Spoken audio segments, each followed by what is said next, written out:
जय श्री हरि, जय लक्ष्मी नारायण, जय माता तुलसी। स्वागत है आपका मेरे YouTube चैनल सनातनी लाइफस्टाइल में। वीडियो को लाइक करें, चैनल को सब्सक्राइब करें और वीडियो को ज़्यादा से ज़्यादा शेयर कर भगवत प्रचार में अपना सहयोग दे पुण्य प्राप्त करें। मित्रों, अब हम पंचदेवों का ध्यान कर कार्तिक महात्म्य व्रत कथा की श्रृंखला को आगे बढ़ाते हैं। गजाननं भूतगणादिसेवितं कपितजम्बूफलचारुभक्षणं उमासुतं शोकविनाशकारकं नमामि विघ्नेश्वरपादपङ्कजं। नमो देवे महादेवे शिवाय सततं नमः। नमः प्रकृते भद्रायै नियता प्रणता स्मताम्। नवग्रह मंडल का ध्यान। ओम ब्रह्मा मुरारी त्रिपुरांतकारी भानु शशि भूमि सुतो बुधश्च गुरुश्च शुक्र शनि राहु केतवा सर्वे ग्रह शांति करा भवन्। चतुर्थ अध्याय। चौथा अध्याय। नारद जी ने ब्रह्मा जी से पूछा, हे पितामह, कार्तिक मास में जो दीपदान किया जाता है उसका महात्म्य सुनाने की कृपा करें। नारद जी का यह प्रश्न सुनकर ब्रह्मा जी बोले, हे पुत्र, दीप चाहे स्वर्ण का हो, चांदी का हो, तांबे का हो अथवा मिट्टी का हो, अपने सामर्थ्य और श्रद्धा के अनुसार कार्तिक मास में दीपदान अवश्य करना चाहिए। कार्तिक में किए गए दीपदान से समस्त पापों का नाश होता है। दीपक को भगवान के मंदिर में, भगवान की मूर्ति के आगे, तुलसी के समीप, किसी वन में, किसी पवित्र वृक्ष के नीचे अथवा गौशाला या धर्मशाला के आले में संध्या को जलाया जाता है। दीपक घी का जलाएं अथवा तेल का, परंतु उसे पूरे मास तक जलाने का प्रयास करना चाहिए। दीपक जलाने से अग्निष्टोम यज्ञ का फल प्राप्त होता है। जो ऊंचे स्थान अथवा स्तंभ पर दीप जलाते हैं उनके धन की वृद्धि होती है और वैकुंठ निवास मिलता है। दीप जलाते समय भगवान से प्रार्थना करें कि हे प्रभु, यह दीप मैंने आपके निमित्त जलाया है। कार्तिक मास में मथुरा, माघ मास में प्रयाग, वैशाख में हरिद्वार में स्नान तथा निवास करें तो यह अत्यंत ही उत्तम है। जब सूर्य तुला, मकर अथवा मेष राशि में हो उस समय किए जाने वाले नियम, व्रत, पूजा व दान बहुत उत्तम फल देते हैं। इन महीनों में किए हुए व्रत, दान व शुभ कर्मों से सब पाप नाश हो जाते हैं। जिस प्रकार भगवान सूर्य के उदय होने से अंधकार का नाश होता है, वज्र से पर्वत, गरुण के भय से सर्पों का, पवन से मेघ का, ध्यान से दुख का और सिंह के भय से मृगों का नाश होता है, उसी प्रकार श्री मथुरा जी के दर्शन मात्र से ही सब पापों का विनाश हो जाता है। कार्तिक मास में स्नान व जागरण, दीपदान, तुलसी सेवन, भगवान के मंदिर में मार्जन, झाड़ू लगाना, गीत, भजन, भगवान की कथा सुनना व सुनाना, कीर्तन करना या ये सब शुभ कार्य हैं। इनके करने से श्रेष्ठ फलों की प्राप्ति होती है। पूर्व जन्म के पापों को नष्ट करने के लिए भी कुछ न कुछ व्रत, दान, भजन, पूजन आदि करना अति उत्तम है। ब्रह्मा जी के मुख से पूर्व जन्म के पाप शब्द सुनकर नारद जी ने पूछा, हे विधाता, पूर्व जन्म के पाप किस प्रकार जाने जा सकते हैं? यह सुनने की इच्छा है, आप अवश्य सुनाएं। ब्रह्मा जी बोले, हे पुत्र, पूर्व जन्म का ब्रह्म हत्यारा क्षय रोगी होता है, पर स्त्री गमन करने वाला कोढ़ी बनता है, स्वर्ण चोर के नाखून खराब हो जाते हैं तथा मदिरा पीने वाले के दांत खराब हो जाते हैं। इस प्रकार मनुष्य के पूर्व जन्म के पापों को पहचाना जा सकता है। इस प्रकार के सभी पाप दान, तपस्या, कृच्छ, व्रत आदि से निवारण हो जाते हैं।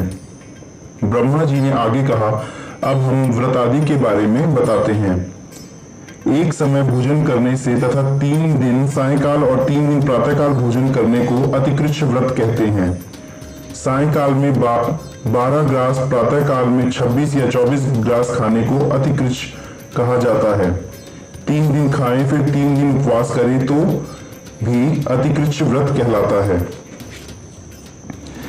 21 दिन तक केवल दुग्ध पान करने को कृच्छ अतिकृच्छ व्रत कहा जाता है। 12 दिन उपवास करना पुराट व्रत कहलाता है। 4 दिन कुछ नहीं खाना, फिर सत्तू खाना या फिर छाछ पीना, इसके पश्चात गरीबों को दक्षिणा दान सौम्य कृच्छ व्रत कहलाता है।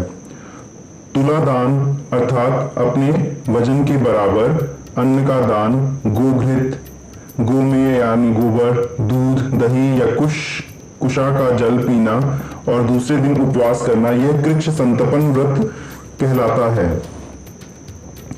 पका हुआ दूध, घी, जल एक दिन पिए और एक दिन उपवास करें तो इसे तप्त कृष्ण व्रत कहते हैं। जल, दूध और घी तपाकर 3 दिन तक पिए और एक समय स्नान करें तब भी तप्त कृष्ण व्रत कहलाता है। 3 दिन तक अन्न भक्षण करने और 3 दिन उपवास करने से पत्र पंचक व्रत हो जाता है।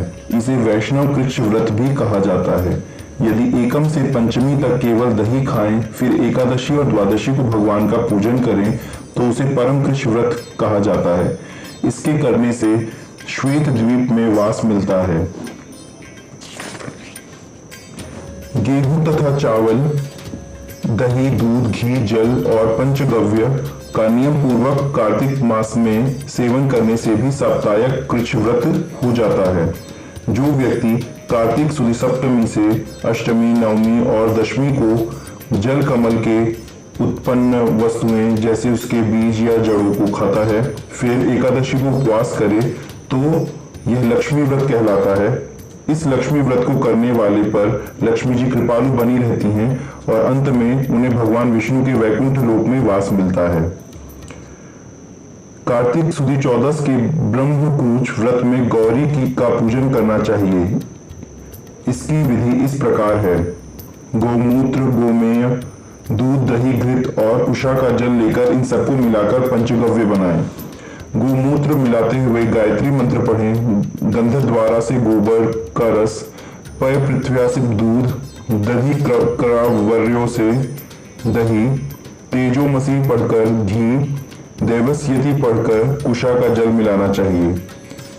इसको कुशा के पत्तों में रखकर विधिवत हवन करें। वेद के इन मंत्रों से आहुति दें। ओम इरावते स्वाहा, ओम इदम विष्णु विक्रमे स्वाहा, ओम सर्वर्ती स्वाहा, ओम मनस्तोकः स्वाहा, ओम शवती स्वाहा। इन मंत्रों से आहुति देकर बचा हुआ पंचगव्य पान करना चाहिए। यह पलाश के पात्र में अथवा स्वर्ण या चांदी के पात्र में करना चाहिए। एक दिन तथा रात्रि उपवास करें, साथ ही भगवान का स्मरण करें। यदि स्त्री व्रत करे तो अपने पति की दीर्घायु की कामना भी करे। आंवला या तुलसी का पूजन भी करें। व्रत समाप्ति के पश्चात गोदान करना चाहिए। इन व्रतों को करने से व्रत करने वाला भगवान का प्रिय पात्र बन जाता है। इस लोक में सभी सुख और ऐश्वर्य भोगकर अंत में मोक्ष को प्राप्त करता है। जय श्री हरि, जय मां तुलसी। भगवान शालिग्राम की आरती। शालिग्राम सुनो विनती मोरी, यह वरदान दया कर पाऊं। प्रातः समय उठी मज्जन करके प्रेम सहित स्नान कराऊं। चंदन धूप दीप तुलसी दल, वरण वरण के पुष्प चढ़ाऊं। तुमरे सामने नृत्य करूं, नित प्रभु घंटा शंख मृदंग बजाऊं। चरण धोए चरणामृत पाऊं, कुटुंब सहित वैकुंठ सिधाऊं। जो कुछ रूखा सूखा बना घर में, भोग लगा कर भोजन पाऊं। मन क्रम वचन से पाप किए जो, तुम्हारी परिक्रमा के साथ मिसाऊं। ऐसी कृपा करो मुझ पर प्रभु, यम के द्वार न जाने पाऊं। माधो दास की विनय, यही है हरिदासन का दास कहाऊं।